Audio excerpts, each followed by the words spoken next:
Gracias, Padre. Bueno, buenas noches a todos. Este, Vamos a iniciar con nuestra oración, la consagración a Cristo Rey, en nombre del Padre, del Espíritu Santo.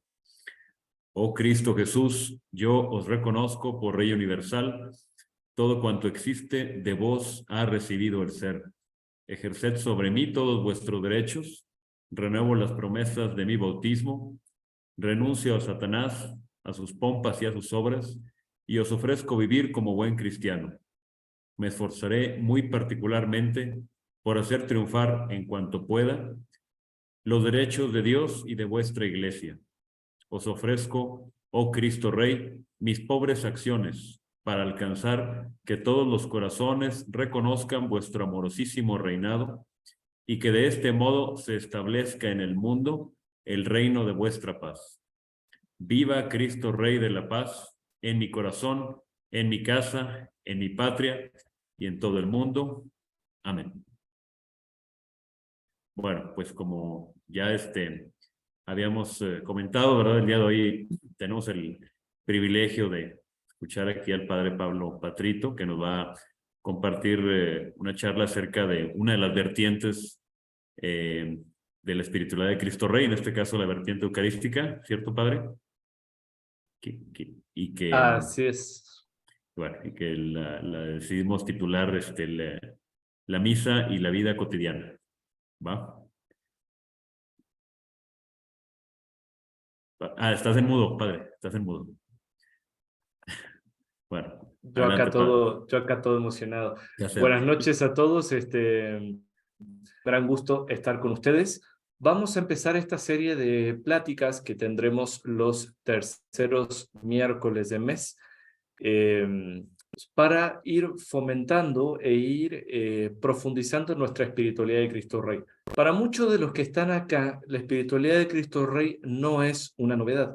Es decir, la han vivido en sus familias, se ha transmitido desde generaciones, algunos la han recibido desde sus padres, otros ya la están compartiendo con sus hijos, eh, pero aún así, en este entorno de lo que estamos ahora, que es un poco la consolidación de la familia de Cristo Rey, queremos ver aquellas cosas que alimentan la espiritualidad de Cristo Rey, pero no desde un modo abstracto, ¿no? O sea, estoy seguro de que si ahora llego y les pregunto las vertientes de la espiritualidad de Cristo Rey, muchos de ustedes me las van a hacer de memoria, han escuchado la misma plática cientos de veces, pero la idea es ahora irlo pudiendo ver cómo ir viviendo cada una de estas dimensiones desde la familia. Permítanme, voy a hacer una pausa solo de unos segundos para agregar a unas personas que están.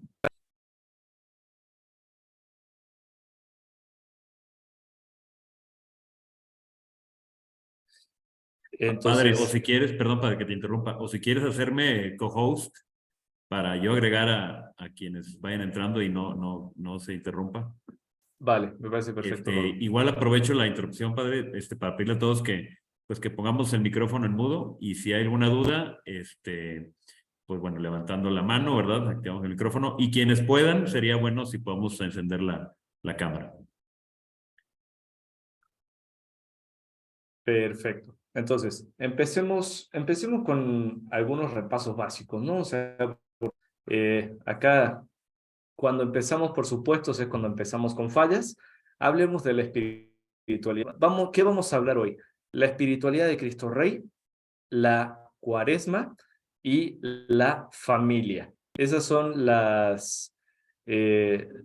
perdón, la espiritualidad de Cristo Rey, la cuaresma y la Eucaristía. Esos son los tres ejes. ¿En vistas a qué? En vistas a poder vivir en familia. Acá hay muchos padres de familia que quieren educar a sus hijos en la espiritualidad de Cristo Rey, particularmente quieren educar a sus hijos en la espiritualidad de Cristo Rey en consonancia con la espiritualidad que vimos los cruzados. Entonces vamos a buscar aterrizar estos tres conceptos. Eh, ¿Qué es un poquito la espiritualidad de Cristo Rey? Nociones generales. Eh, ¿Qué tiempo litúrgico estamos viviendo ahora? La cuaresma, evidentemente, pero también cómo la misa se inserta para vivir bien tanto la cuaresma como un aterrizaje concreto de la espiritualidad de Cristo Rey. Vamos entonces con una introducción pequeñísima, a ver qué es una espiritualidad.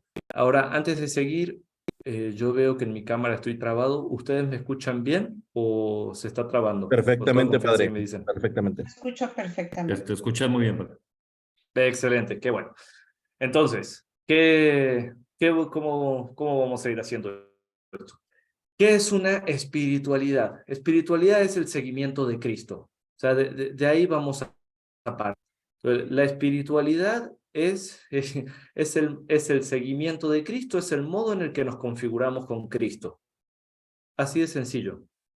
Podemos decir que, y quiero introducir un término que cada vez vamos a ir utilizando más y más y más, la espiritualidad es el modo por el cual nos cristificamos, es decir, es el medio por el cual nuestra alma, siguiendo a Cristo, se transforma en él. Este concepto de cristificación del alma va a ser para nosotros esencial, así que guárdenlo y después lo podemos rebotar en las preguntas y en las respuestas. Existen una o muchas espiritualidades dentro de la Iglesia Católica. La respuesta en este caso es ambas. Por una parte, existe una sola espiritualidad, es decir, existe una sola espiritualidad católica.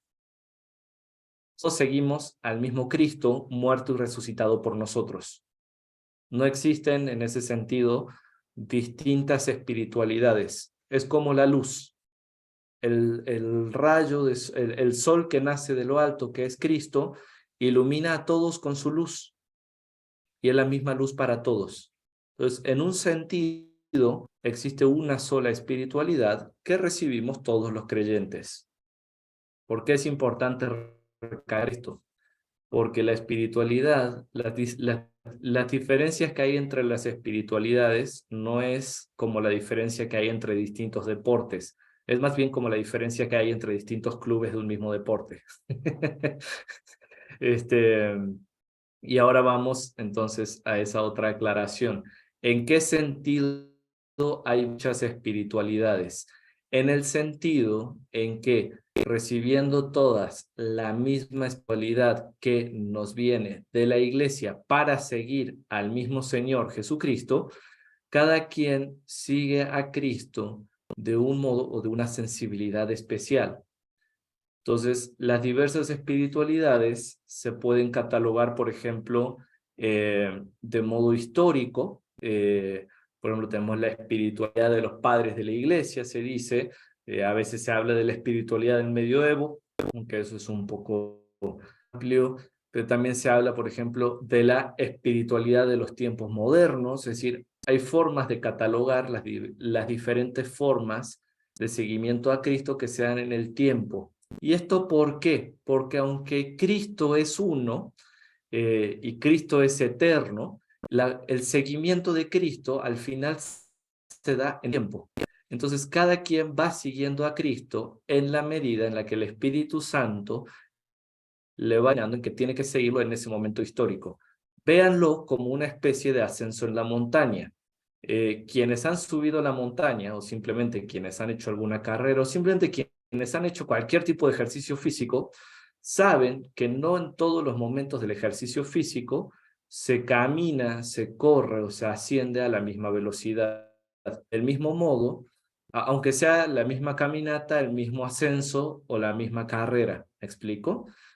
Lo mismo pasa con la espiritualidad católica, siendo una irradiada desde la cruz de Cristo e infundida en la iglesia por medio del Espíritu Santo, cada época de la iglesia o cada persona en la iglesia la va viviendo al modo en el que debe vivirla, en la época en la que tiene que vivirla. ¿Me explico?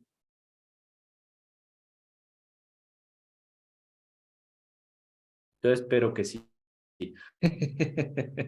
Entonces, Sí, padre. muchas gracias, Irma. Te veo detrás de la cámara y tu ánimo me da ánimos. Entonces, vamos a resumirlo de la siguiente manera muy concreta. En cuanto a su origen, a su fin y a sus medios, la espiritualidad cristiana es una. ¿Cuál es el origen de toda espiritualidad? Dios Padre que va a través de la Iglesia por medio del Espíritu Santo al seguimiento de su Hijo Jesucristo. Repito, ¿cuál es el origen de toda espiritualidad? Dios Padre que llama por medio de la Iglesia a través del Espíritu Santo, o más bien por medio del Espíritu Santo a través de la Iglesia, al seguimiento de su Hijo.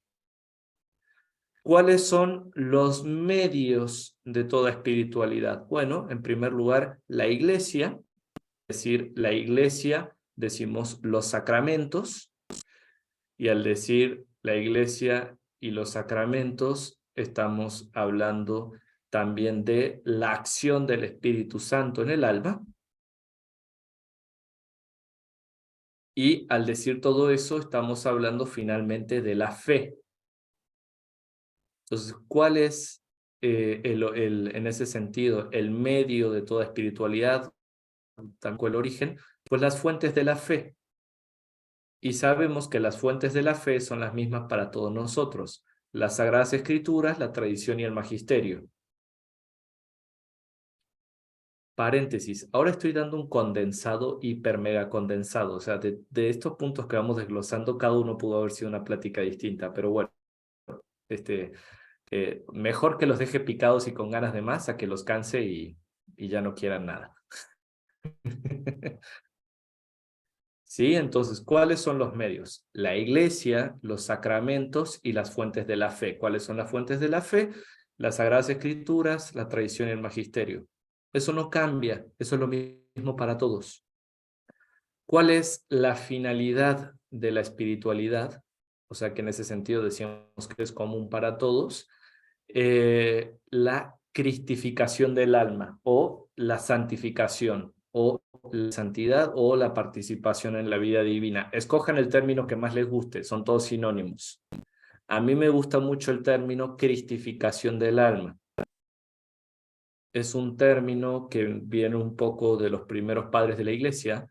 Nosotros ahora hablamos de santidad, los primeros padres de la Iglesia hablaban de deificación, que en el fondo significan lo mismo, pero para nosotros el término santidad a veces como que no lo captamos tan bien, y creo que volver a estas expresiones como deificación o cristificación del alma nos ayudan a entender la finalidad de nuestra fe.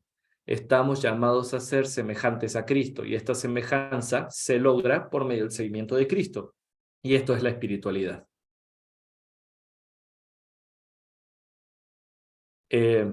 Voy a hacer acá una pequeña pausa. ¿Hasta este momento alguna duda?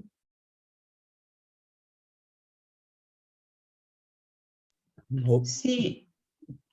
¿Cuáles son las fuentes entonces de la fe?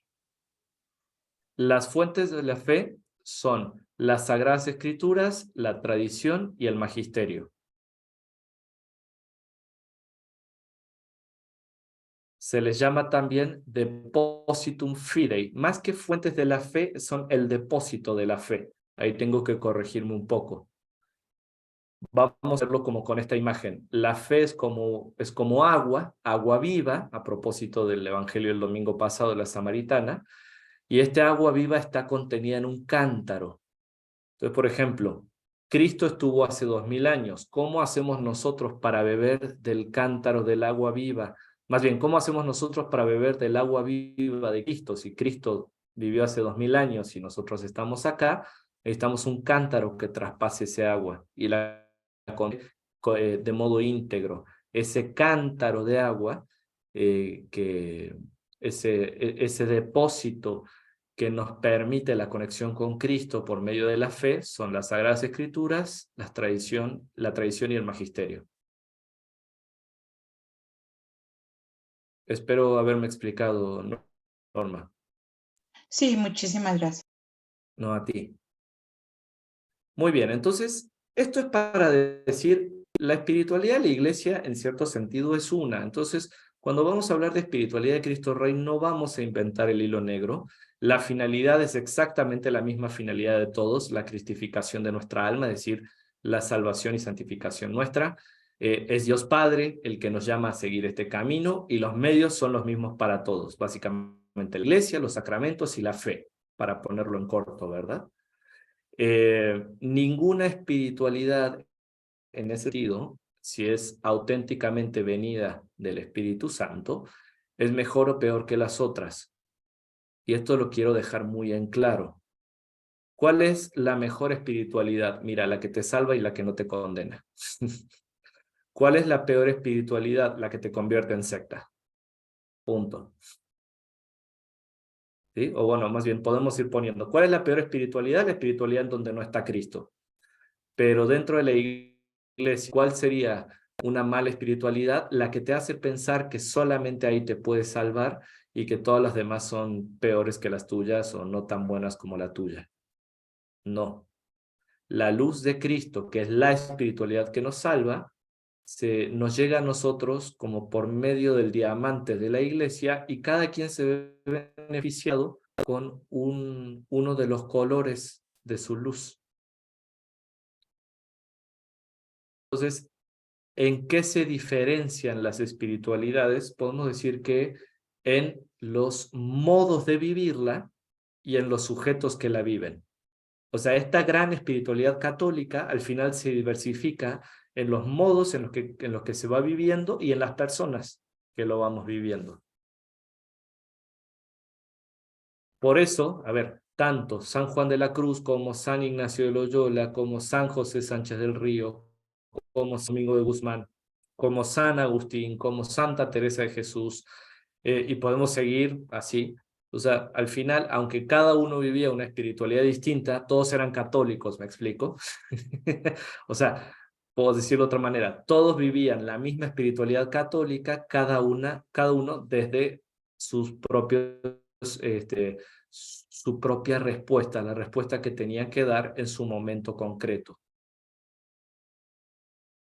¿Por qué hago esta introducción? Porque es muy importante entender que, primero, la espiritualidad de Cristo Rey no nos va a llevar a ninguna otra cosa más que a ser fieles a Cristo, a cristificar nuestras almas, a ser mejores hijos de la iglesia y a acercarnos a los medios de salvación.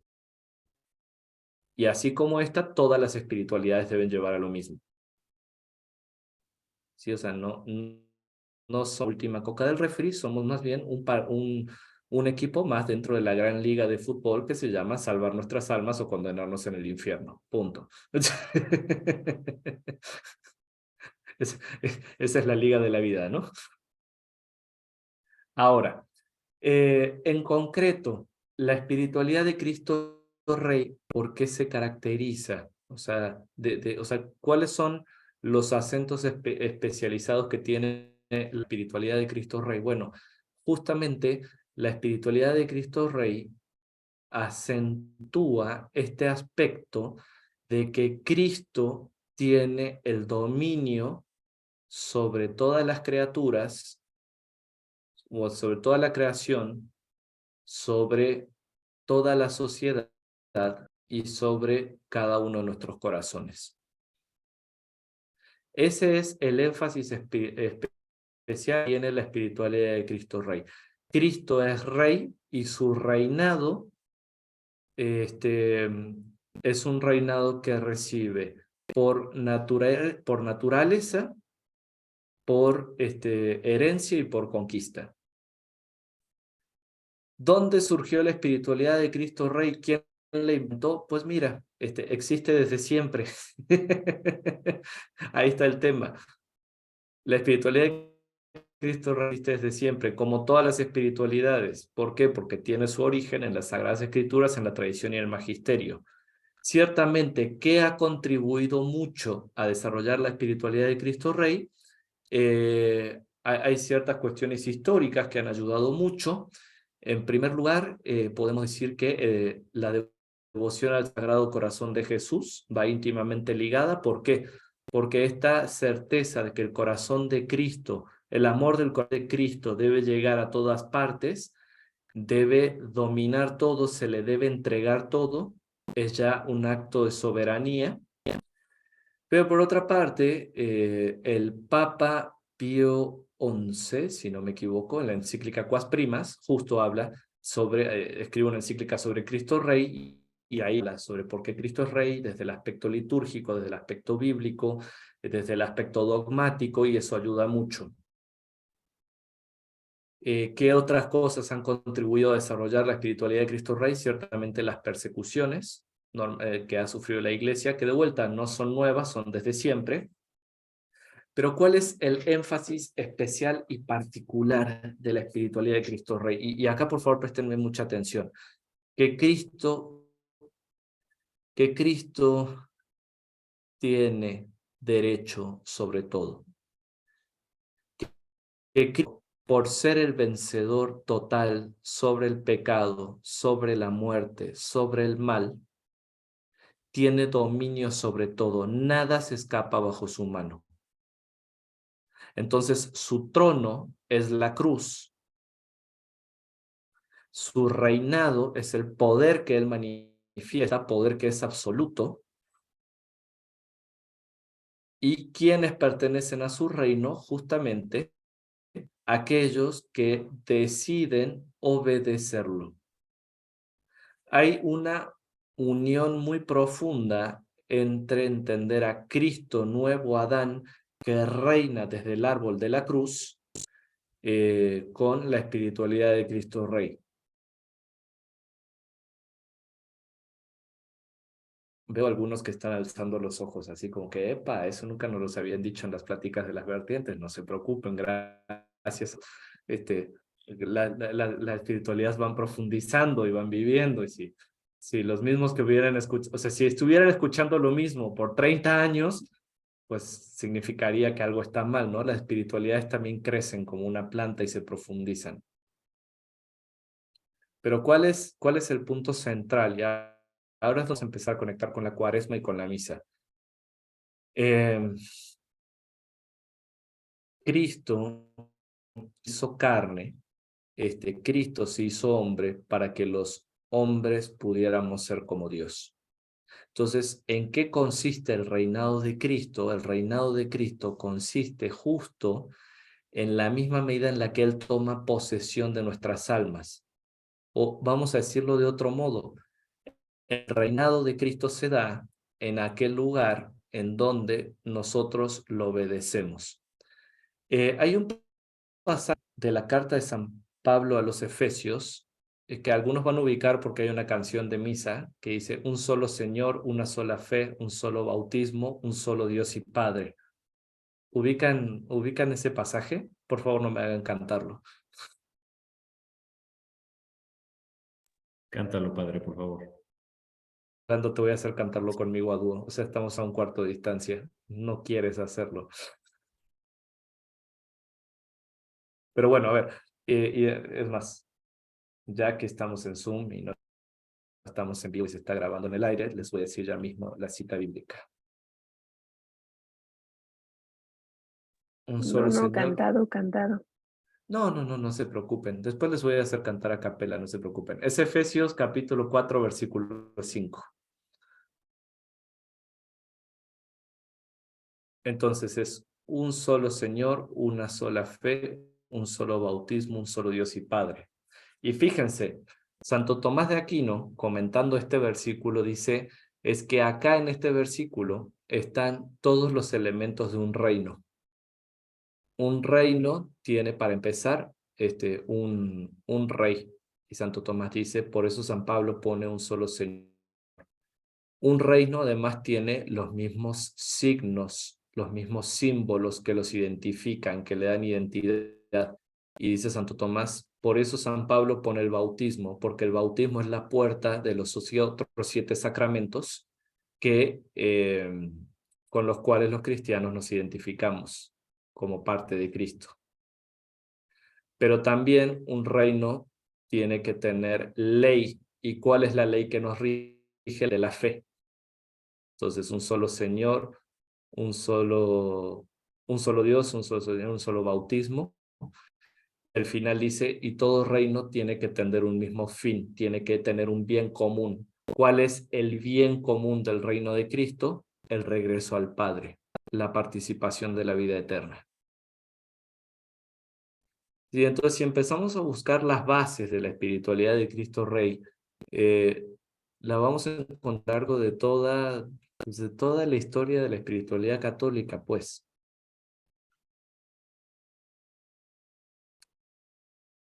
Pero bueno, justamente, ¿dónde se manifiesta en el reinado de Cristo? En la misma medida en la que nosotros somos obedientes a su reino u obedientes a su mandato. ¿Y cuál es el mandato que él nos dio? Ámense los unos a los otros como yo los he amado. ¿Cómo nos amó él? Mediante la cruz. Entonces, el reino de Cristo se manifiesta a través de el amor derramado en la cruz y a través de la verdad que se manifiesta en la cruz. Verdad que condena el pecado, verdad que nos hace participar de la vida divina, verdad que está llamado a extenderse también al ámbito social.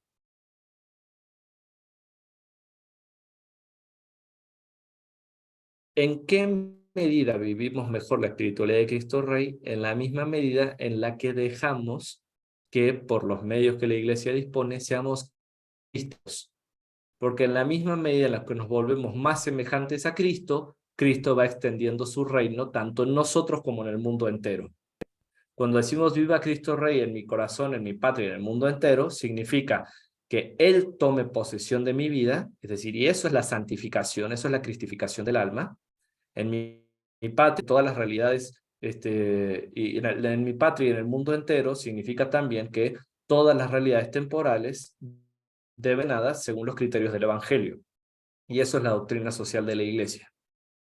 Por eso, y ahora voy a hablar en específico de los cruzados de Cristo Rey, porque también de eso se trata esto, parte del carisma fundamental de los cruzados de Cristo Rey es fomentar el espíritu social cristiano en todos los niveles y ambientes. Es decir, que Cristo, o sea, cristificarnos, hacernos semejantes a Cristo por la gracia, para que siendo los Cristos en el mundo, podamos consagrar el mundo al Padre, ordenándolas según los criterios del Evangelio, es decir, viviendo la doctrina social de la Iglesia. Para quienes todavía no pertenezcan a la familia de Cristo y quieran pertenecer, pueden mandar un mensaje en privado. Rolando es el director, un servidor es el acompañante. Es muy sencillo, ahí se empieza con una consagración, una oración diaria y una hora santa mensual, y a partir de ahí muchísimas cosas que hay por hacer, ¿verdad, Cravioto?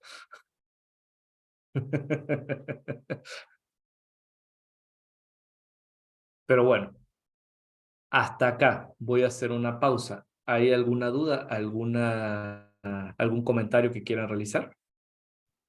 Nada, ¿nos podría repetir la cita bíblica de San Pablo, por favor? Claro que sí. La carta de San Pablo a los Efesios, capítulo 4, versículo 5. Un solo Señor, una sola fe, un solo bautismo, un solo Dios y Padre. Señor, porque es el origen, o sea, es el origen de todo. Cristo como Rey es el principio de unión. La fe es la ley que debe tener todo reino. El bautismo es el primero de los que nos identifican como ciudadanos de ese reino. Y un solo Dios y Padre es la finalidad. Dios Padre es el bien común del reino de Cristo. Y miren qué cosas, eso lo dice Santo Tomás desde el siglo XIII.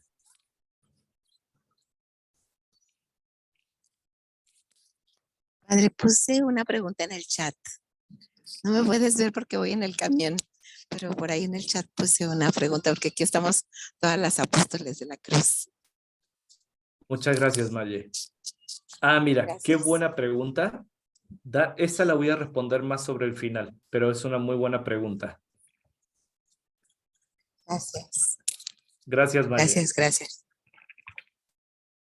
Muy bien. Entonces, hasta acá, entonces, de modo general hemos visto qué es la espiritualidad en el contexto de la Iglesia Católica, qué diferencia hay entre la espiritualidad católica y las espiritualidades específicas. Vimos rasgos muy generales de la espiritualidad de Cristo Rey. Y ahora vamos a ver cómo se vive la espiritualidad de Cristo Rey, particularmente en relación con la misa, pero no solo con la misa así en abstracto, no con la cuaresma. O sea, porque ahora estamos en cuaresma y ahora estamos preparándonos para la Pascua. Entonces, a ver, ¿cómo lo vivimos nosotros? ¿Qué es lo que tratamos de hacer?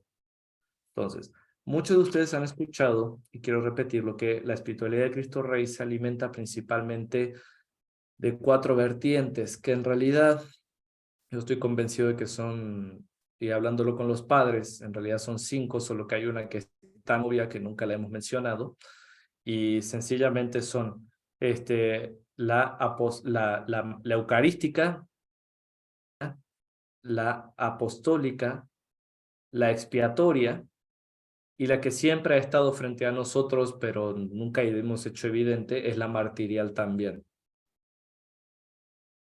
Así que para todos los que han sido cercanos a los cruzados y nunca escucharon hablar de esta 5ª vertiente, prepárense porque van a empezar a escuchar muchísimo de ella. Pero al mismo tiempo, si se dan cuenta, no les estoy diciendo nada nuevo, siempre ha estado ahí. ¿O no, Irma? ¿Cuántas veces hemos hablado de los mártires? Siempre han estado presentes, pero han estado tan presentes, tan cercanos, que no los hemos visto. Es como, no sé, la telaraña de la esquina de la casa, que ya estás tan acostumbrado a verla que pierdes noción. Bueno, igual como con la dimensión martirial. Norma, por favor, adelante. Sí, entonces las 4 vertientes es la eucarística, la apostólica, la expiatoria y ¿cuál más? La mariana y hay una 5ª, la martirial. Ah, ok, Mariana y Martín. Ah, ok, gracias. Paréntesis, para los que estén escuchando por primera vez la martirial y conozcan a los cruzados prácticamente desde su fundación, que sé que aquí hay varios de ustedes, para que vean que esto no es un invento del padre Pablo, que ahora está con la familia de Cristo Rey y la idea. Los mismos cruzados de Cristo Rey, ustedes lo saben, tenemos como 4º voto el voto de martirio. Entonces, si siempre ha estado a eso presente, quiere decir que es parte de la espiritualidad. Solo que justo ha estado tan cercano, tan pegado a nuestras narices, que no lo hemos mencionado así explícitamente. Espero que después el superior general no me caiga con la censura por decir babosadas, ¿verdad? Pero no es cierto. Pero bueno, ¿qué es lo que ahora vamos a desarrollar? Justamente, cómo unir la cuaresma con la Eucaristía. Y acá es donde vamos a empezar. Primer punto. Toda nuestra vida es una cuaresma. Por favor, anótenlo. Toda nuestra vida es una cuaresma. ¿Por qué es hermosa y bonita la cuaresma? No porque, bueno, sí, a ver, algunos tenemos como una tendencia a maltratarnos un poco a nosotros mismos, pasarla duro y rudo, y la cuaresma es como el tiempo perfecto porque es como que nos hallamos, ¿no? Pero no, no es por eso. Simplemente porque la cuaresma realmente nos recuerda que toda nuestra vida es una preparación para llegar a la Pascua. ¿Y qué es la Pascua? Ojo, y esto es importantísimo. La Pascua no es solamente la resurrección, la Pascua es el triduo pascual. Es la pasión, muerte y resurrección de Cristo. Miren, ¿quieren tener un termómetro para ver si una espiritualidad se va torciendo o no? Fíjense qué opinan de la cruz. Y fíjense qué piensan de la Pascua. Cuando un grupo empieza a hablar de la Pascua despreciando la cruz, ese grupo ya se está empezando a desviar de la espiritualidad católica. Y simplemente vamos por una cuestión básica. Vayan a los evangelios, fíjense, simplemente una cuestión de espacios, una cuestión de análisis. ¿Alguien aquí es analista de datos? Por ahí va, sí, sé que hay algunos por acá. Simplemente en un análisis objetivo de datos, las páginas dedicadas a la pasión y a la muerte de Cristo son más amplias que a la resurrección, por ejemplo, dentro de los evangelios.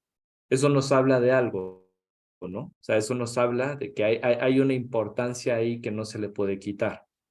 Bueno, fin de paréntesis de termómetro espiritual.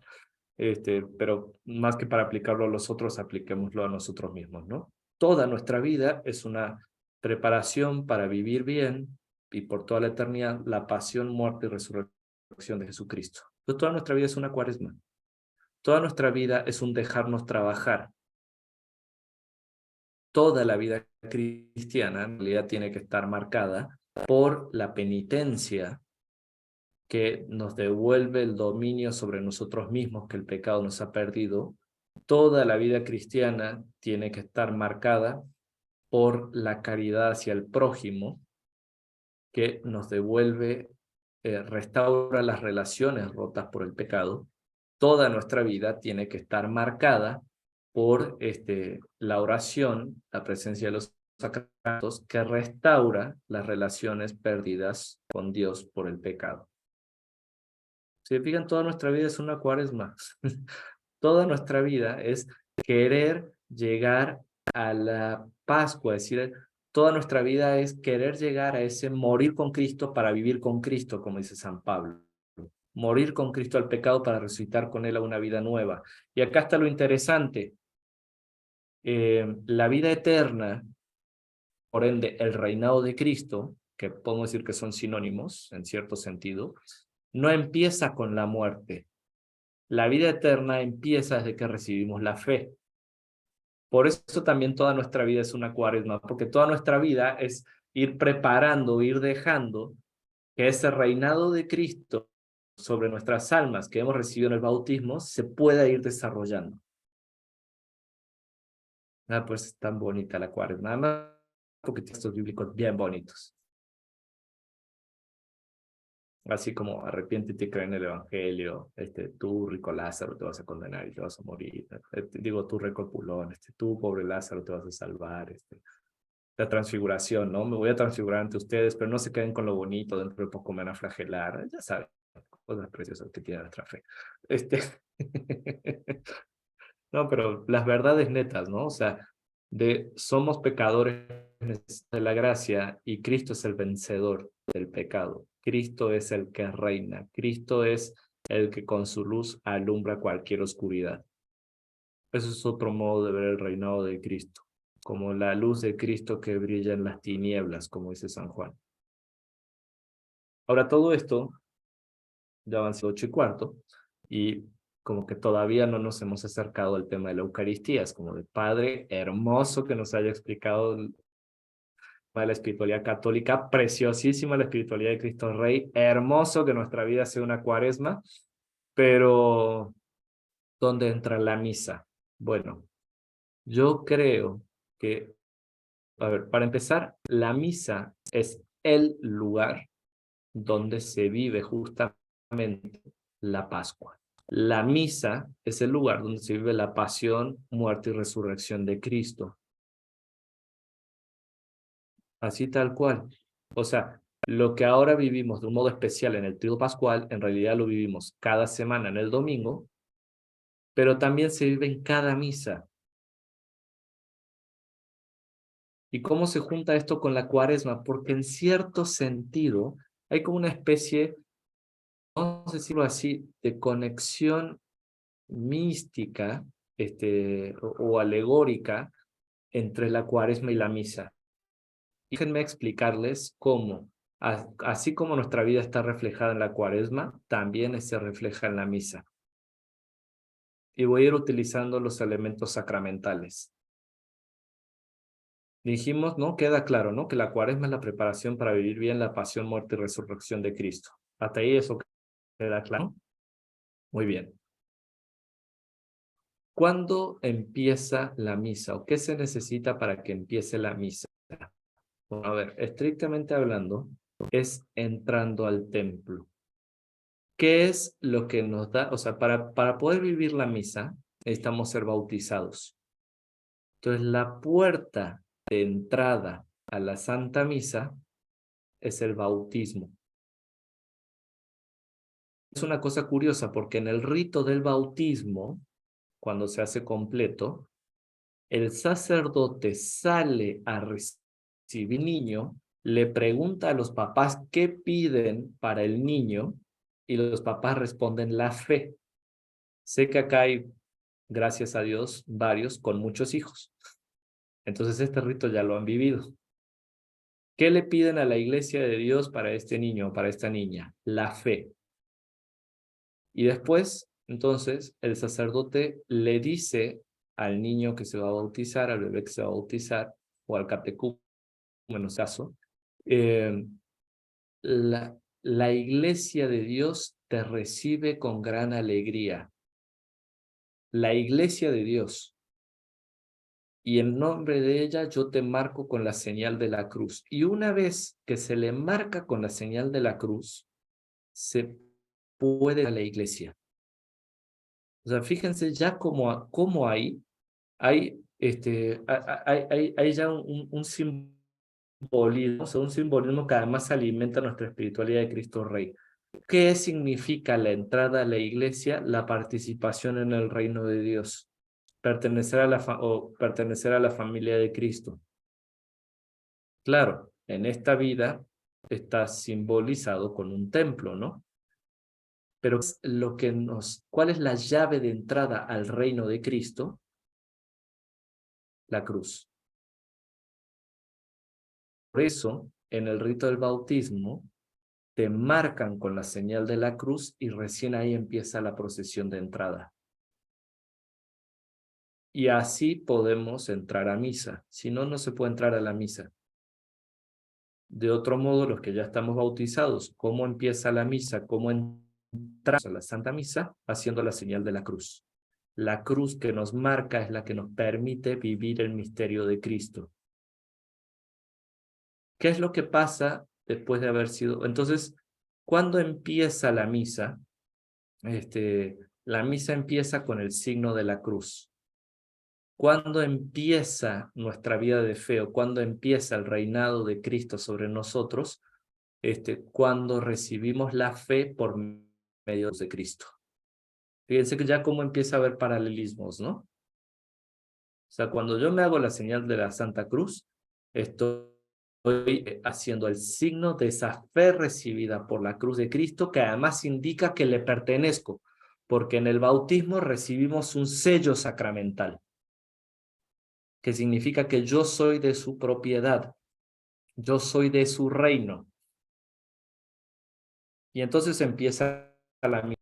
Y entonces la misa no empieza por iniciativa nuestra, la misa empieza por iniciativa de Dios, que ha dado su vida por nosotros y ha resucitado. La misa empieza porque Cristo la ha instituido y la iglesia solamente transmite lo que ha recibido de Cristo. ¿Me doy a entender con esto? ¿Dónde está el primer paralelismo entonces con la espiritualidad de Cristo Rey, con el reinado de Cristo en nuestras almas? Que el reinado de Cristo en nosotros no empieza por iniciativa nuestra. Empieza que por la fe hemos sido marcados con la cruz de Cristo. Así como empieza la misa. ¿Qué sigue después? El reconocimiento de nuestros pecados. Si Cristo nos ha marcado con su cruz, nosotros, la verdad de la cruz de Cristo y la fuerza de su amor nos llevan a reconocer nuestra maldad. Eso es lo que también contemplamos y vemos el Viernes Santo. O sea, paradójicamente, o sea, la victoria de... A ver, así como la luz aleja las cucarachas, la luz de la cruz de Cristo, la verdad de la cruz de Cristo, arroja una luz sobre nuestros pecados. Entonces, del mismo modo, en la Santa Misa nos hacemos la señal de la cruz. En los domingos damos gloria a Dios, o sea, se refleja por la cruz de Cristo la gloria de vida a Dios. Y esa gloria a Dios, ¿qué le sigue? El acto de contrición, el reconocimiento humilde de nuestros pecados. A la gloria de Dios se opone, o sea, ante la gloria de Dios no es que se oponga, porque nosotros no somos nada, pero queda contrastada la nada de nuestros pecados. De vuelta, imagínense que entran a la cocina, prenden la luz y se esconden garachitas. Así tal cual. Mismo proceso espiritual. ¿Y qué queda ante el reconocimiento de nuestros pecados? Pedir perdón. Y una vez que uno pudo pedir perdón por nuestros pecados, Cristo, en la persona del sacerdote, intercede por el pueblo ante Dios y le hace un ruego, hace una petición. Es la oración colecta. Entonces, Lo mismo pasa en la espiritualidad de Cristo Rey. Somos marcados por la fe en la cruz de Cristo. Eso nos lleva a conocer la infinita gloria de Dios, como el himno de San Pablo a los Filipenses, sobre el cual hablaremos más adelante, y cualquier cosa, Rolo, te pido que me lo recuerdes, que tenemos que hablar de ese himno, como base, como una fuente fundamental de la espiritualidad de Cristo Rey. Y dándole gloria a Dios, también reconocemos nuestros pecados. Y reconociendo nuestros pecados, Cristo intercede por nosotros al Padre. Él no vino por los sanos, sino por los enfermos, no vino a salvar a justos, sino a pecadores. Y eso es la oración colecta. Fíjense, o sea, cómo está todo conectado. Después, ¿qué viene en la misa? La liturgia de la palabra. ¿Qué es la liturgia de la palabra? Dios que nos habla para indicarnos el camino de su verdad para llegar a su amor. Entonces, en la palabra escuchamos la voz de Dios, su voluntad, su visión del mundo, su visión de la vida, su visión de la muerte, su visión de cómo hay que afrontar cada circunstancia. E incluso hay un diálogo con Dios, eso es el Salmo. Para después nos ponemos de pie y escuchamos las palabras de Cristo. La espiritualidad de Cristo Rey es exactamente lo mismo. Dejar que Cristo nos guíe con la luz de su verdad emanada por la palabra de Dios. Y a raíz de la luz de su verdad emanada por la palabra de Dios, responderle con palabras que le hemos aprendido de él mismo. Y esos son los salmos. Por eso, por cierto, para los que pertenecen a la familia de Cristo Rey, vamos a ir trabajando paulatinamente en el rezo de la liturgia de las horas, como nos pide el Vaticano II, y como nuestras almas desean, así como arena seca agua. Porque a lo mejor ustedes todavía no lo saben, pero nuestras almas tienen sed de la liturgia de las horas. Pero bueno, fin de paréntesis de las cosas que se vienen. ¿Qué sigue después de la liturgia de la palabra?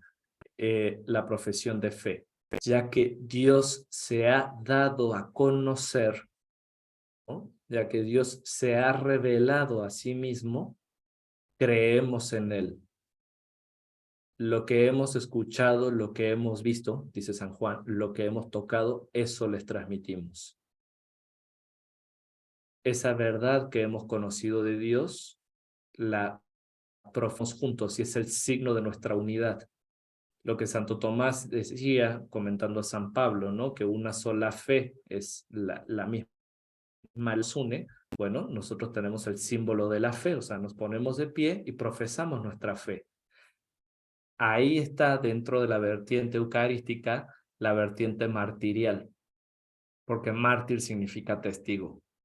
Entonces, por eso les digo, la vertiente martirial siempre va a estar dando vueltas. El haber sido marcado por la cruz de Cristo y el haber recibido su palabra, el haberlo conocido, nos lleva a dar testimonio de él. Y eso nos prepara para la ofrenda, que es lo que sigue después del credo, toda la parte de la liturgia eucarística. Presentamos las ofrendas de pan y vino, que son consagradas y entregadas a nosotros otra vez, cuerpo y sangre de Cristo. ¿Cómo se vive eso en nuestra vida? Nosotros le ofrecemos todo lo que somos, todo lo que tenemos y lo que no tenemos. Le ofrecemos nuestro humilde pan de nuestra vida, nuestras uvas pisoteadas y fermentadas y apestosas. Ahí lo ponemos a sus pies. Se entregamos todo. ¿Por qué le entregamos todo? Porque Él es el Rey y Él lo merece todo. Y eso que le entregamos, Él lo transforma en sí mismo. ¿Qué es lo que más le podemos entregar? Nuestra propia vida. Y si le entregamos nuestra propia vida y dejamos que sea molida como el trigo y dejamos que sea fermentada como la uva, y fíjense, voy a hacer acá una interpretación espiritual de lo que esto significa. Por favor, grábenselo. El pan es molido, más bien el trigo es molido para ser presentado y la uva es fermentada para ser presentada como vino. Del mismo modo, o de un modo semejante, análogo pues, nuestra vida tiene que ser molida, tiene que ser expiada, ¿no? Tiene que haber una dimensión penitencial en el que nos rompamos de nuestros orgullos, nos rompamos de nuestros pecados, nos rompamos de nuestras soberbias para ser hechos pan puro, blando, frágil, pero también como la uva necesitamos ser espiritualizados. Así como la uva es fermentada y se le llama así, pues por eso, ¿no? Bebida espirituosa o por el alcohol. De un modo parecido, nuestra vida tiene transformada de tal manera que esté llena del Espíritu. Y eso no es algo que se lo da la uva, eso es algo que le pasa a la uva, eso es algo que le pasa a nuestras vidas. Nosotros podemos disponernos, pero no somos nosotros los que lo hacemos. Es Dios, es el Espíritu el que obra en nosotros. Es el Espíritu el que nos fermenta preparándonos para convertirnos en otros Cristos. Es el Espíritu el que nos muele para que dejemos atrás nuestros pecados. ¿Ven esta analogía como esto que pasa en la misa es también lo que pasa en la cuaresma, pero es también lo que estamos llamados a vivir en nuestra vida entera? Y entonces, ¿qué es lo que ocurre? Cristo, en persona del sacerdote, toma las ofrendas, toma el pan, toma el vino y las transforma en él mismo. Y esto es lo más hermoso, porque ¿qué es lo que hace el sacerdote? Pone las manos sobre las ofrendas, solicita sobre ella que baje el Espíritu Santo y después pasa la transubstanciación. De pan pasa de pan y vino pasan a cuerpo y sangre de Cristo. Y eso mismo pasa con nuestras vidas cuando nos cristificamos. Cristo es el que envía el Espíritu Santo sobre nosotros para que el Espíritu Santo nos transforme en él. Y por si llega alguna duda, después viene el momento de la comunión. ¿Y qué es la comunión? Dice San Pablo en Eclesia de Eucaristía, me parece que era la exhortación apostólica, que la comunión es el único alimento que nosotros consumimos y en vez de transformarlo en nosotros nos transformamos en él. Pues a ver, yo soy argentino, yo me como un choripán, pues ya el choripán pasa a ser parte de mí. Y muy concreto, pues se manifiesta acá en las lonjitas, ¿no? Pero ni modo, ¿qué le vamos a hacer? Si yo salgo ahora por unos taquitos al pastor, aprovechando que todavía no es viernes, pues yo los voy a convertir en parte de mí y va a ser muy evidente que son parte de mí. Pero no pasa así con el pan bajado del cielo que es Cristo. Nosotros al consumir a Cristo, en vez de transformar a Cristo en Pablo, en Ricardo, en Georgina, en Patricia, en Juni, en Martín, en Orlando, en Lolita, es al revés. Lolita se transforma en Cristo, Lorena se transforma en Cristo, Lucy se transforma en Cristo, Dor se transforma en Cristo, Norma se transforma en Cristo, Isabel se transforma en Cristo. Claro, si es bien recibido, si no, nos condenamos al infierno, como nos recuerda el himno eucarístico del pan y lengua, ¿no? Cosas que también hay que decir. Como Judas, ¿no? Pero bueno, y eso que pasa en la misa, pasa en la vida, pasa en la cuaresma. Sí, o sea, ahí hay un momento de unión total de la Eucaristía, nuestra vida y el tiempo viviendo. ¿Y qué pasa después de recibir a Cristo? En la misa se da el envío. Antes se decía en latín, bueno, todavía se dice en latín, de hecho en el ritual actual todavía se contempla, ite missa est. Las fórmulas de despedida son variadas, pero son vivamos con alegría lo que aquí hemos celebrado, pueden ir en paz, ¿no? Por ejemplo, o glorifiquen al Señor con sus vidas, pueden ir en paz, ¿no? ¿Qué significa eso? Significa, ahora que ustedes son otros Cristos, vayan y lleven a Cristo al mundo. Eso significa. Eso es maravilla. Eso es nuestra vida, eso es lo que tenemos que vivir. Y eso que pasa en la misa es lo que se da de un modo concreto. Yo me cristifico por la misa, me convierto en propiedad de Cristo, por la Eucaristía me transformo en Cristo, y ese transformarse en Cristo es la cristificación del alma, es la extensión del reino de Cristo en mi vida, y después estoy llamado a que, como soy otro Cristo, ir y vivir como otro Cristo en el mundo. ¿Ven cómo se conecta la vertiente eucarística con la vivencia real y de la espiritualidad de Cristo Rey? Ahora, ¿verdad que cambia mucho que si les decía, no, pues vertiente eucarística de la espiritualidad de Cristo Rey? Es muy importante que vayan a misa, que bla, bla, bla, bla. O sea, sí. Ya, o sea, gracias a Dios ustedes ya escucharon esa plática muchas veces, pero no, se trata de irlo masticando para ver cómo la misa, o sea, nosotros al ir a misa, nos convertimos en Cristo, en estado de gracia, y convertidos en Cristo nos hacemos sal de la tierra y luz del mundo, llamados a nutrir este mundo tan hambriento y a iluminar este mundo tan oscuro. Por eso, si queremos que Cristo reine, de verdad, necesitamos dejarnos transformar en la misa, y también, dejándonos transformar, llevar esa transformación al resto del mundo. Por eso también es tan importante para alguien que quiere vivir la espiritualidad de Cristo Rey, no solamente la misa dominical, sino también la misa diaria. Porque ¿cómo vamos a perder esta oportunidad de cristificación que se da mediante el signo de la cruz, mediante el reconocimiento humilde de nuestros pecados, mediante la escucha de la palabra de Dios que interpela nuestra realidad, mediante el ofrecimiento completo de nuestra vida en el altar, mediante la transformación de nuestra vida y la actualización del sacrificio de Cristo en la cruz en el altar, mediante la transformación que se efectúa en la comunión y mediante el envío que Cristo mismo nos hace en la persona del sacerdote. Es una cosa impresionante, ¿verdad?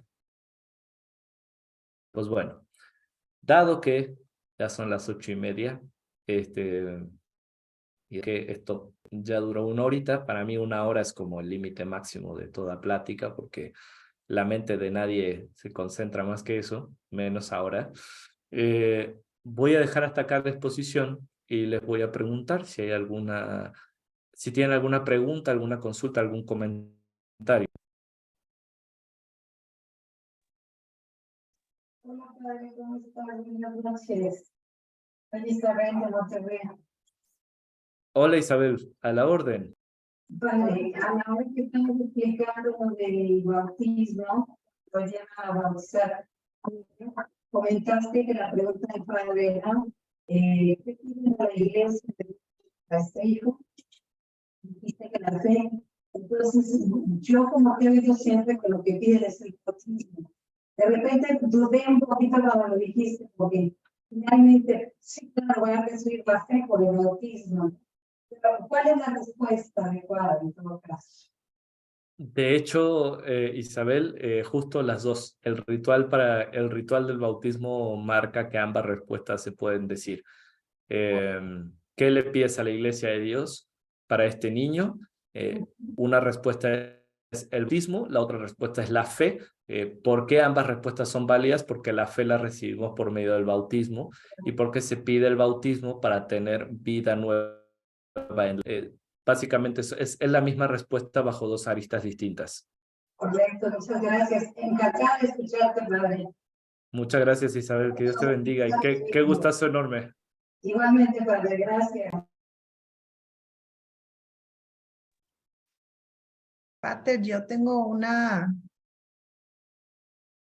duda. Bueno, no duda.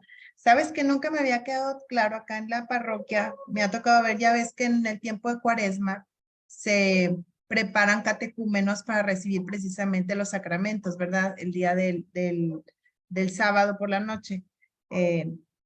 Y el padre hace cuenta que los recibe. Me ha tocado ya misas pasadas en tiempo de Cuaresma que están los catecúmenos y al momento antes de levantarnos para decir la oración, o sea, el credo, les pide a ellos que salgan, ¿verdad? Y tú dijiste que la puerta de entrada a la misa es el bautismo. Entonces, se cuenta que me hizo un clic, o sea, ya no los había explicado el padre, pero no me había hecho sentido hasta ahorita.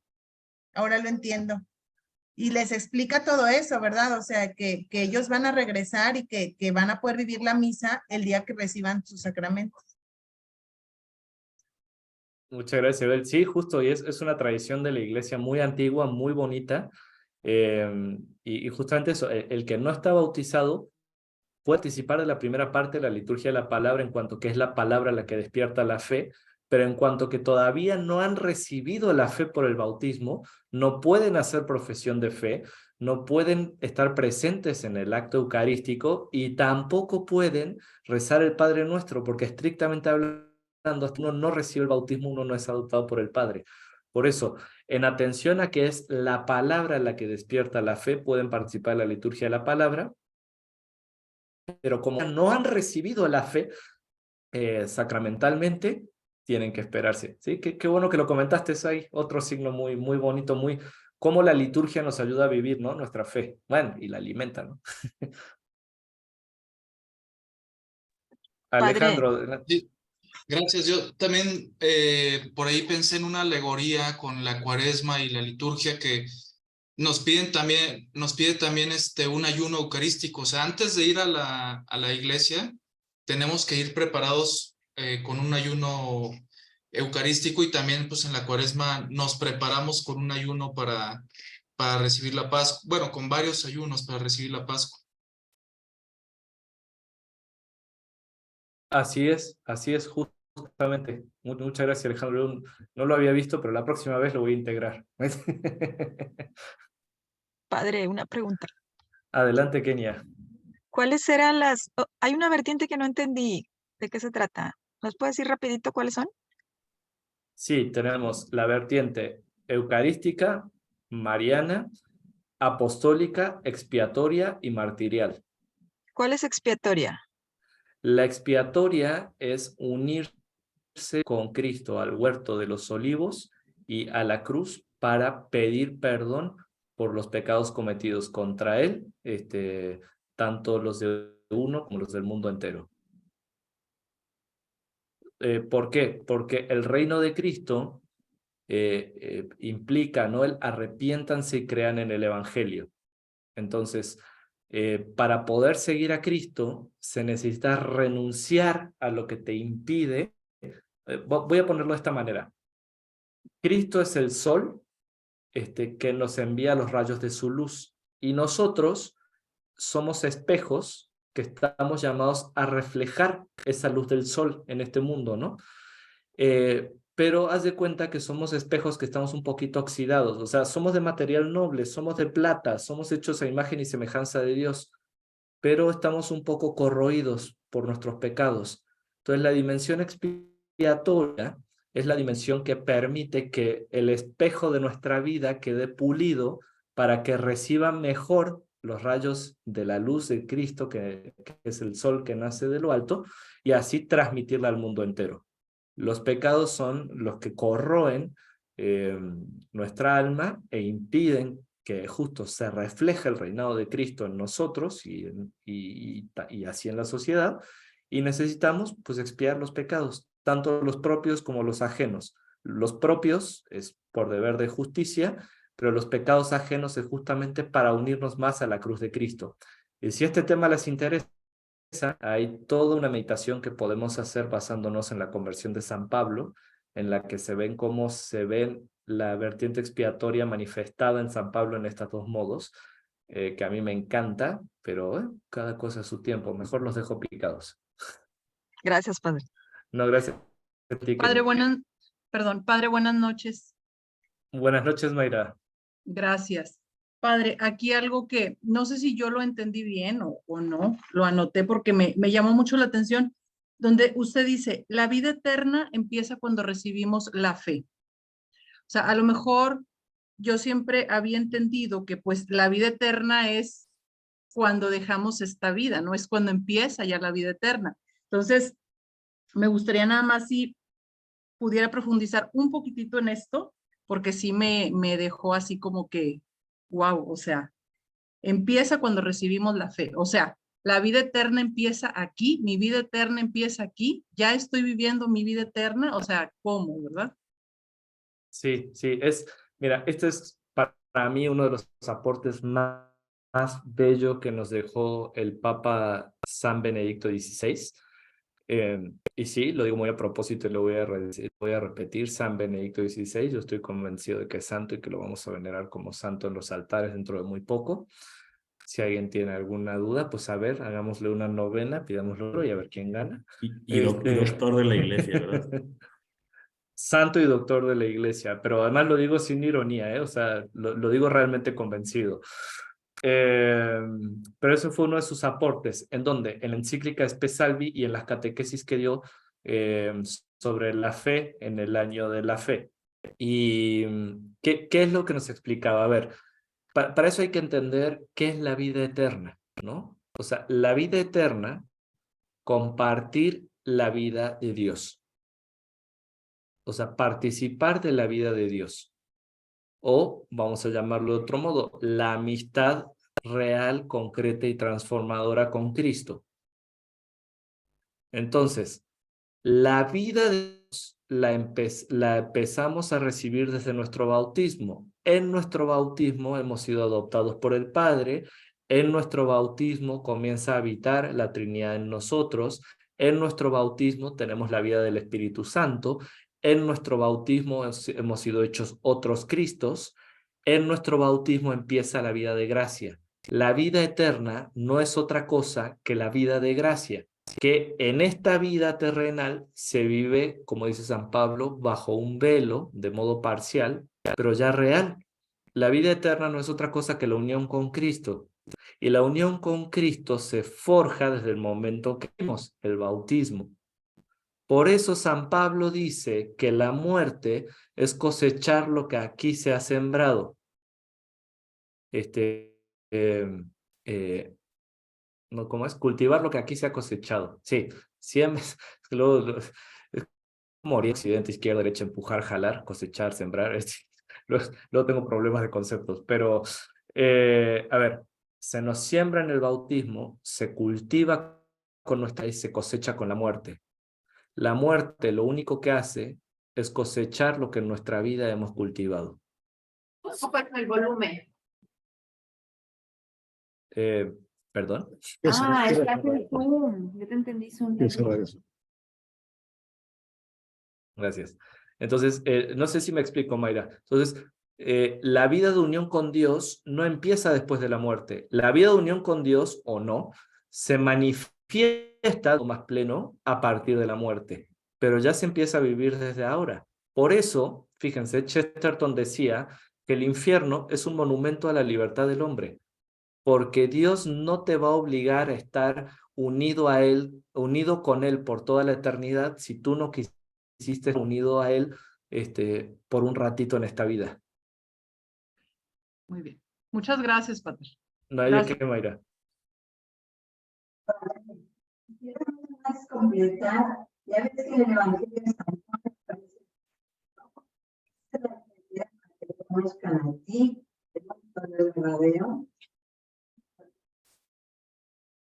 Ay, perdón, Isabel, no te pude escuchar bien, pero me parece que citaste el Evangelio de San Juan, la parte en la que habla de que todos permanezcamos unidos en Él como Él en nosotros. No, Padre, al contrario, sino que esta es la vida eterna. Es que te Sí. a ti, el único Dios verdadero, y a Jesucristo. Sí, muchas gracias, Isabel. Esa cita es muy importante y de hecho voy a hacerlo en la anotación especial. La idea es estas pláticas irlas transcribiendo para irlas pasando como folletitos para todos los que quieran vivir la espiritualidad de Cristo Rey.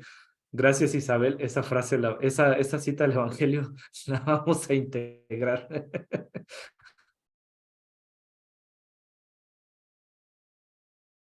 Yo no la escuché. A ver, voy a buscarla en el Evangelio según San Juan, que no me la acuerdo de memoria. Es el capítulo 17, versículo 3 para. Sí, es en la oración sacerdotal que hace Jesús. Muchas gracias. Entonces, a ver, la voy a repetir. Denos un segundo para... Porque luego uno le cambia una palabra al Evangelio y comete una herejía, ¿verdad? Entonces voy a tener mucho cuidado. Lo que Isabel nos aportó, y muchísimas gracias, Isabel, es Juan 17:3.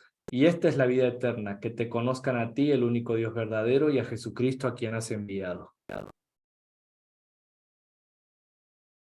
Entonces, Mayra, por lo mismo, ¿cómo conocemos a Jesús y cómo conocemos al Padre? Por la fe. ¿Cuándo? Por la fe recibida por el bautismo. Esa fe se va profundizando, ¿verdad? Porque al final es un conocimiento también de vida, de adoración, etc. Pero sí, ahí empieza, por la fe. Isabel, muchas gracias por el aporte de esa cita, bien excelente. Ay, no, padre, muchas gracias a ti porque estás aprendiendo muchísimo. Por ahí Mayer te puso, me daba las analogías, que nos explica. Analogías. ¿No me escuchas? O sea, es que se te escucha un poquito cortado, Isa. Ah, no, yo decía, Juan, gracias a él, podemos, y tus analogías son espectaculares, padre.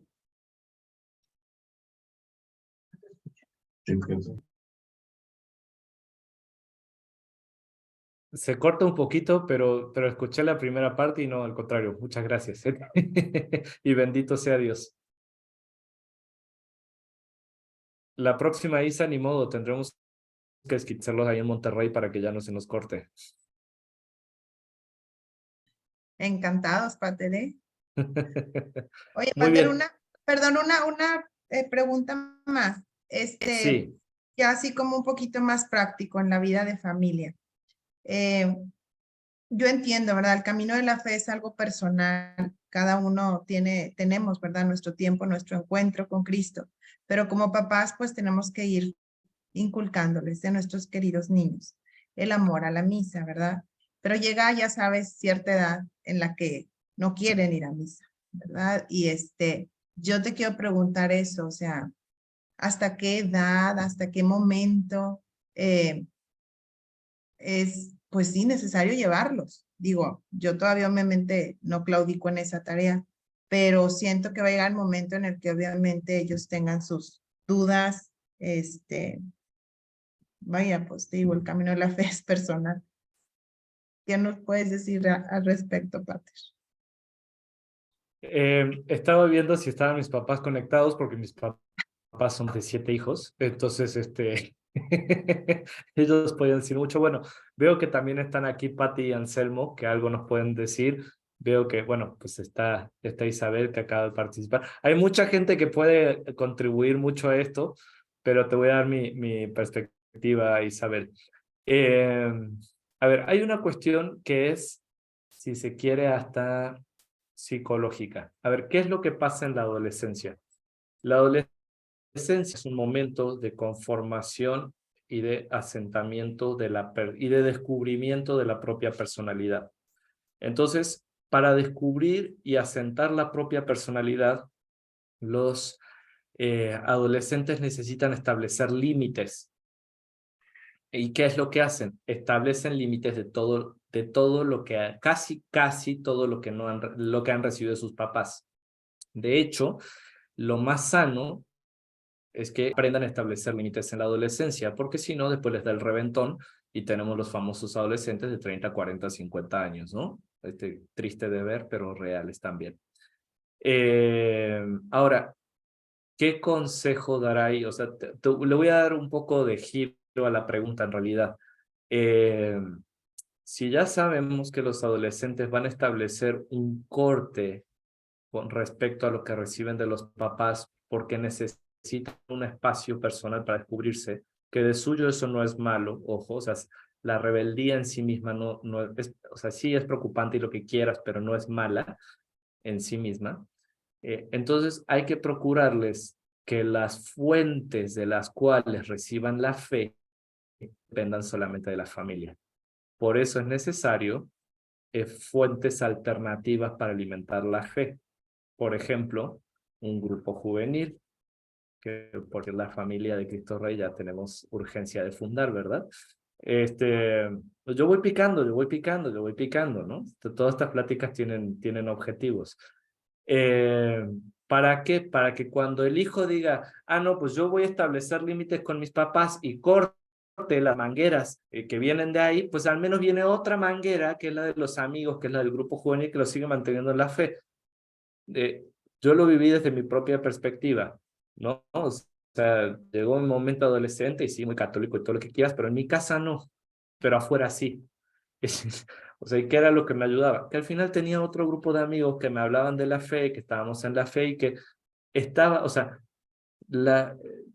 el ámbito para alimentarme de la fe no era solamente mi casa. Mis papás pudieron procurarlo de tan buena manera que aun cuando yo era rebelde en casa, pues ellos se encargaron de que llegara el agua por otra parte y lo pudieron prever. Entonces, en realidad, ¿cuál es el consejo? Prevéanlo. Segundo, la neta, ustedes tienen autoridad sobre sus hijos mientras vivan en su casa. Así que, honestamente, sí apliquen la de sus casas, sus reglas, y con mucha claridad, ¿no? O sea, a ver, sin violencia innecesaria, pero con mucha firmeza, ¿no? O sea, a ver, hijo, hija, tú vives en esta casa se vive así. Tú no quieres vivir la fe, está bien, pero ¿sabes qué? A misa vamos en familia.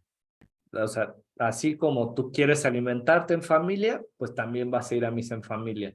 Y esa claridad que va a ser chocosa, van a repelar, se van a enojar y lo que quieran, esa pequeña disciplina, o sea, al final es, no te voy a obligar a creer, pero ¿sabes qué? Si vas a venir a misa, porque en familia vamos a misa. Y bueno, ya que estés en otro techo, pues estarás en otro techo, ¿verdad? Pero mientras estén en casa, que respeten las reglas de casa, digo yo. O sea, a mí me sirvió mucho que en ningún momento de mi adolescencia dejar de ir a misa fue, o sea, pero ni siquiera era opción, o sea, o sea no, no había opción alguna de no ir a misa y eso ayudó mucho. Ahora, lo que yo creo que más que ver un modo correctivo de hasta qué punto los podemos obligar a ir, buscamos un método preventivo. Cómo hacer que quieran seguir yendo a misa aun cuando no quieran ir con sus papás. Muy bien, Pater, muchas gracias. No, gracias a ti, Isabel. Acá en el chat de Mayra, mi esposa. Mucho gusto. Oiga, padre, bueno, me llamo Jorge García. Padre, me quedó una dudita nada más. En el tema del bautismo, por ejemplo, ya cuando recibimos el bautismo, la fe, empieza nuestra vida eterna, ¿no? En el caso de los bebés que todavía no bautizan, a lo mismo que algunas otras religiones o los hermanos separados en especial, que bautizan a lo ya de grandes, ¿qué pasa en ese periodo? O sea, ¿en qué estados está la persona, por ejemplo? A ver, ese tema es tan importante que la Iglesia le ha dedicado concilios enteros y lo ha tenido que volver a aclarar. Uno de sus documentos más recientes de aclaración es la declaración, se llama Declaración Dominus Jesus, Congregación para la Doctrina de la Fe, sobre la universalidad salvífica de Cristo. Entonces, para responderlo en corto, solamente hay salvación por Cristo a través de la iglesia. Ahora, esta salvación por Cristo a través de la iglesia puede ser directa para los que han recibido los sacramentos o indirecta para aquellos que sin culpa suya no han conocido a Cristo y han buscado vivir al menos bajo el auspicio de la ley natural, en el caso de los adultos, o los niños pues, que no tienen culpa, pues no tienen culpa, ¿verdad? Pero ¿cómo se salvan esas personas? Porque Cristo mandó a la iglesia continuar su obra salvadora hasta que Él regresara. ¿Y qué es lo que hace la iglesia en cada misa? Interceder también por la salvación para aquellos que no conocen a Cristo. Entonces, si ustedes se fijan, en la misa, después de la consagración, se pide en realidad 2 veces por los difuntos. La primera vez se pide por los fieles difuntos. Y en la oración inmediata se pide y por todos los que han muerto en tu misericordia, para que puedan contemplar la luz de tu rostro. Los que se han muerto sin haber recibido los sacramentos sin culpa suya, reciben la intercesión de las oraciones de la iglesia, que es la encargada de administrar la salvación al mundo entero, para que por misericordia de Dios los méritos de Cristo también los alcancen, porque la iglesia es como una gran fuente que busca derramar agua al mundo entero para que no se muera de aridez. Es decir, ¿se pueden salvar sin Cristo? No, no se salvan sin Cristo. Pero entonces, ¿cómo se salvan? Porque la iglesia, siguiendo el mandato de Cristo, intercede por ellos. Muchas gracias, padre. Muy No, explícito. Gracias. no hay de qué.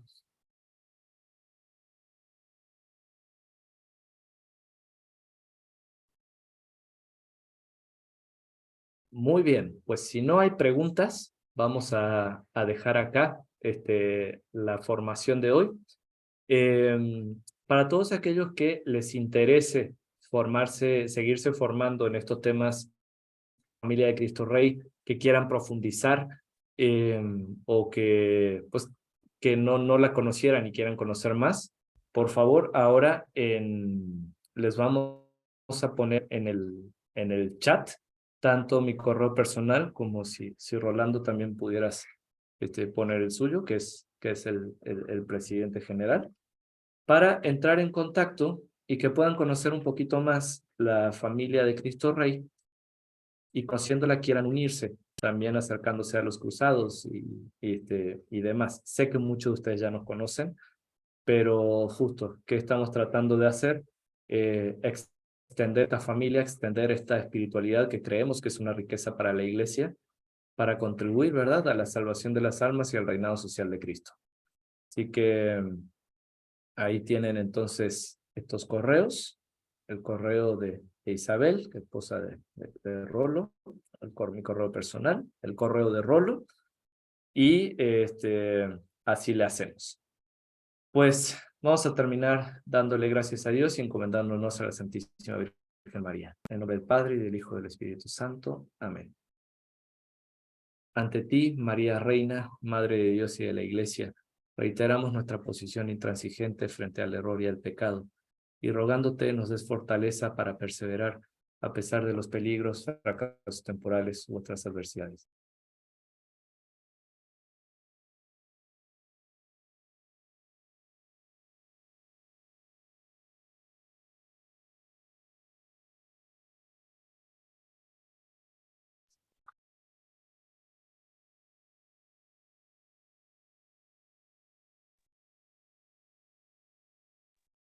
Nuestra Señora de Guadalupe, Reina de México y Emperatriz de América.